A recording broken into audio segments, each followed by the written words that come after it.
자, 김수연 선생님 안녕하세요. 반갑습니다. 부장님 안녕하세요. 이번에 9월 발령받은 신규 초등교사입니다. 부장님 방송 너무 도움되고 잘 듣고 있어요. 감사합니다. 제가 지금 담당하고 있는 반이 9월에 증설된 학급이고 새롭게 반이 만들어지다 보니 학생들 사이에 교우관계 어려움이 많더라고요. 새로운 반에 잘 적응하지 못하고 겉도는 학생도 있고 친구 사귀기를 무서워하는 학생들도 있어요. 며칠 전에 학부모님이랑 상담하는데 집에서 학생이 나랑 친한 친구가 다른 친구랑 놀면 친구를 빼앗기는 것 같아서 너무 불안하다라고 말을 했대네요. 또 어떤 학생은 누가 나에게 말을 해도 뭐라고 대답을 해야 될지 모르겠다고 말하고요. 학생들에게 인간관계도 결국 노력해야 하는 것이고 친구는 소유해야 하는 것이 모두가 함께 놀아야 하는 것이다라는 내용을 알려주고 싶은데 혹시 아이들 사이의 교우관계를 개선하거나 서로 친해질 수 있는 활동 지도 방법이 있을까요? 교우관계를 개선할 수 있는 방법 일단 증설반이에요, 선생님. 증설반이면은 일단 이 증설반이 어떻게 그 구성이 됐는지를 먼저 보셔야 되는데 그 원래 있던 기존 반에서 애들을 뽑아가지고 반을 만드는 경우가 있고 그 다음에 그 시기에 뭐 아파트가 입주를 했다든지 아니면 새로 뭐 택지가 들어와가지고 그때 전 학생이 엄청 들어오는 거예요. 또는 이제 인근 학교에서 분리가 되는 거예요. 분리가 돼서 들어와가지고 이제 애들이 이제 구성이 되는 경우들이 있어요. 그래서 일단 그거를 좀 보셔야 되는데 자, 아이들이 만약에 정말 다 모르는 애들이고 새로운 애들이 한 반을 구성을 했다라고 하시면은 3월 달처럼 학기 초 활동을 해나가시면 됩니다. 아이들이 스스로 인사할 수 있게 그 다음에 아이들 자기소개하고 이런 활동들을 좀 강화하시고 그 다음에 아이들 친교 활동을 조금 강하게 하셔야 돼요. 이럴 때는. 근데 저는 그렇다고 해서 친교 활동을 막 일주일 단위로 하시는 경우들이 있는데 저는 그거는 반대고 저는 그렇게는 하라고 말씀 안 드려요.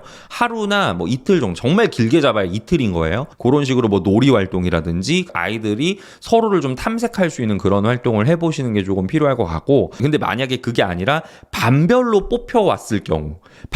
뽑혀왔을 경우에는 선생님께서 제가 아까 말씀드렸던 교우활동, 친교활동, 놀이, 친교놀이, 교우활동 개선할 수 있는 그런 놀이들을 좀 몇 가지를 좀 하시고 그 다음에 제가 좀 추천을 드리는 거는 대집단 모둠 활동을 좀 많이 하세요. 그러니까 남자 전체 또는 여자 전체 이런 모둠 활동을 저는 좀 추천을 드리고 그 다음에 남자 절반, 여자 절반 섞어서 그런 식으로 모둠을 구성해서도 저는 대집단 모둠 활동을 좀 하거든요. 그래서 그렇게 하면은 조금 아이들이 좀 좋아집니다. 그리고 좀 이 아이들에 대한 전체 칭찬 제가 항상 공동체를 강조할 때 해야 되는 것 중에 하나가 전체 칭찬을 많이 하라고 얘기를 해요. 그러니까 우리 반이라서 너무 좋다. 그리고 우리 반 친구들은 이런 장점이 있어. 선생님은 우리 6학년 친구들 중에서 우리 7반이 제일 좋아. 우리 반 친구들끼리 서로 잘 아껴주고 이런 모습 보이고 열심히 하고 이런 모습 때문에 선생님은 학교 올맛이나 내가 지금까지 맡았던 애들 중에서 니네가 최고야. 이런 식으로 학급 전체 칭찬을 계속 하셔야 돼요. 이런 식으로 하셔야지 애들이 일단은 우리 반 친구들에 대해서 전체적인 호감을 가져요. 이런 대집단 모든 활동과 공동체 칭찬 이런 것들을 조금 선생님께서 잘 해주시고 그 다음에 제가 또 많이 쓰는 방법이 이제 나 자신을 소개합니다 해가지고 나 자신을 PR할 수 있는 포스터를 만들어서 게시판 뒷판에 싹 다 붙입니다. 그런 다음에 애들한테 보게 하시면 내가 가지고 있는 관심사를 얘도 가지고 있네? 내가 좋아하는 거를 얘도 좋아하네? 이런 식으로 해가지고 내가 얘랑 얘기를 하면 좀 잘 통하겠다라는 거를 좀 아이들이 탐색해서 알 수 있게끔 그런 식으로도 활동을 한번 해요. 그런 식으로 하면은 솔직히 말씀드리면 남자애들 같은 경우는 금방 친해집니다. 근데 여학생들 같은 경우는 그게 좀 많이 힘들어요, 사실. 그러다 보니까 어떻게 하는 게 필요하냐면 계속 그 모둠 활동이라든지 또는 아이들이 같이 할 수 있는 활동들 있잖아요. 그러니까 집단적으로 해야 되는 것들을 이제 구성원을 계속 돌리는 거예요. 그러니까 오늘은 뭐 1, 2, 3, 4, 5번이 같이 했어. 그럼 내일은 1, 3, 5, 7, 9번이 같이 하는 거야. 그 다음에 뭐 1번, 10번, 11번, 뭐 21번이 같이 하고 이런 식으로 해가지고 구성원을 계속 돌려요. 모든 활동에서. 그리고 그거를 주기를 굉장히 짧게 하셔야 돼요. 그러니까 매 활동, 매일 할 때마다 약간 모둠 활동이나 이런 거를 하루에 하나씩이라도 하시는데 그때마다 구성을 조금 계속 달리 하시면서 선생님께서 이 아이들이 어느 한 그룹에서 어느 한 집단에서 고립되는 게 아니라 이 아이가 정말 다양한 친구들과 모둠 활동을 하면서 경험을 할 수 있게끔 만나서 이야기를 할 수 있게끔 그 다음에 대화를 하고 의사소통을 할 수 있게끔 그렇게 조금 상황을 만들어 주시는 게 필요할 것 같아요.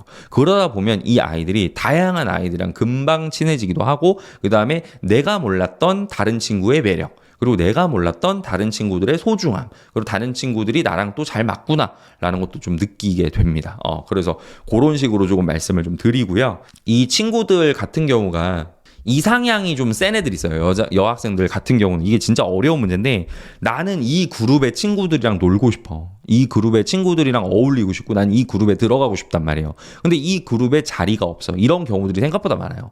이럴 때는 어떻게 하냐면 일단은 선생님께서 그 전체적인 분위기 안에서 친구가 놀고 싶다, 같이 끼고 싶다라고 했을 때 우리는 어떻게 해야 될까라는 식으로 선생님께서 좀 전체적인 분위기를 같이 받아줘야 돼요. 좀 같이 한번 놀아야 돼요. 같이 뭐 이야기를 해봐야 돼요. 이런 식으로 전체적인 분위기도 만드시는 게 필요하고 그 다음에는 이 그룹 안에 있는 센터급 학생들 또는 중간급 학생들 요런 학생들이랑 조금 면담을 하셔가지고 이 친구가 누구누구랑 너희들이랑 좀 친하게 지내고 싶다고 하는데 너희 생각은 어때? 이런 식으로 해가지고 좀 들어갈 수 있는 돌파구로 열어주시는 그런 식의 방법도 조금 해볼 만하다고 생각이 듭니다. 시도를 해볼 만하다고 생각이 들어요. 근데 사실은 쉽진 않아요. 이렇게 들어가는 게 사실은 쉽지 않아요. 이렇게 돼가지고 될 거였으면 솔직히 말씀드리면 고학년 여학생들 사이에 문제 상황이나 이런 것들이 없었겠죠. 학생들 간에. 근데 이런 것들이 많은 걸 보면은 진짜 어렵습니다. 그래도 일단 선생님 제가 일단은 뭐 여러 가지 말씀 드려봤으니까 그래도 이런 식으로 한번 시도는 해볼 수 있다라는 식으로 말씀을 드려볼게요.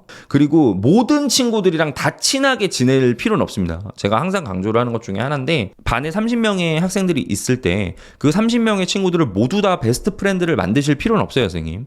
그렇게 선생님께서 생활지도를 접근을 하시면은 굉장히 힘들어져요, 선생님께서. 그렇기 때문에 그렇게는 하지 마시고 선생님께서 모든 친구들을 다 친하게 만드시려는 그런 욕심은 조금은 내려놓으셨으면 좋겠어요. 그래야지 선생님께서 보다 더 발전적인 방향으로 생활지도를 하실 수가 있습니다. 그렇게 말씀드리도록 하겠습니다. 자, 가짜 선생님 맞아요. 잘했을 때는 칭찬도 많이 해주는 게 좋아요. 사람은 잘못했을 때를 가장 잘 보이거든요. 그래서 칭찬하는 것을 많이 해주는 게 좋습니다. 맞습니다.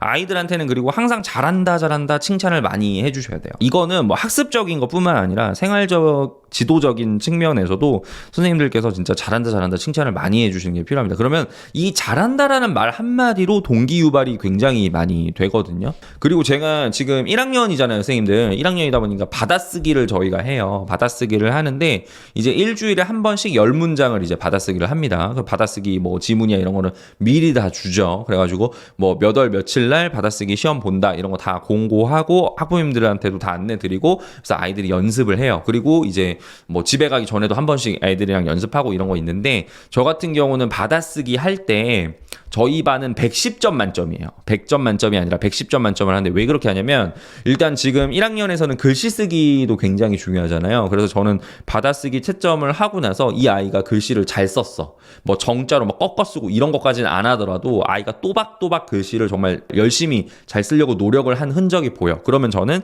플러스 10점을 해서 110점을 줘요. 110점을 줘요. 근데 이 아이들이 100점을 받았을 때랑 110점을 받았을 때는 또 느낌이 다른 거야. 그리고 우리가 100점이 만점이라는 거는 초등학교 1학년 아이들도 알거든요. 그런 인식이 있다는 거는 그러다 보니까 이 아이가 하나를 틀려도 90점인데 글씨를 잘 쓰면 플러스 10점에서 100점을 받잖아요. 그러니까 요런 맛을 알게 되는 거야. 그러다 보니까 아이들이 점점 더 받아쓰기를 할 때 글씨 쓰기에 대해서 조금 더 노력을 하는 게 있습니다. 그러다 보니까 친구들이 플러스 10점을 받는 친구들이 점점 늘어나요. 그리고 약간 글씨를 못 쓰는 친구들도 내가 뭔가 그래 플러스 10점이라도 더 받기 위해서 막 이렇게 노력을 하는 게 보여.